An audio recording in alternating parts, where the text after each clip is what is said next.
هل شفت الشاب الجميل ده وانت بتسكرول؟ بدل اوبر سوقت حمار والنهارده بسوق معديه. الحاجات دي كلها عمري ما كنت اتخيل اني هجربها الا لو كسرت حاجز الخوف من الرفض. خليني احكي لك قصته.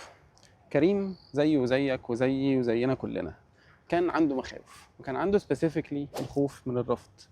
فقرر بعد رحلة من الشغل على نفسه انه يوثق تجربة مهمة وصحية جدا جدا جدا. التجربة دي مهمة وملهمة عشان بتجسد واحدة من اهم الطرق الصحية في التعامل مع الخوف والقلق، وهي الفولنتيري جرادوال اكسبوجر. بس ده اللي هو يعني ايه يعني؟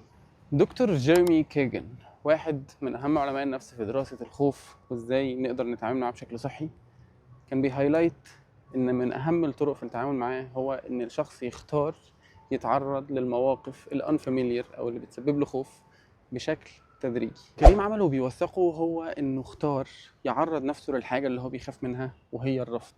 وزيه كلنا عندنا مخاوفنا، اللي بيخاف من الفشل، واللي بيخاف من المرتفعات، واللي بيخاف من الكلاب، وغيرها كتير.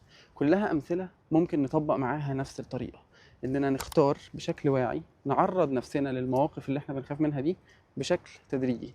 فبدل ما الخوف والقلق يبقوا هم اللي متحكمين فينا، نتعامل معاهم بشكل صحي خطوة بخطوة. التيب دي واحدة من أهم التيبس للناس اللي عندهم مخاوف كتير، اللي مستوى التحسس عندهم ممكن يكون عالي شوية. عرض نفسك بشكل اختياري وبالتدريج للحاجات اللي بتخاف منها.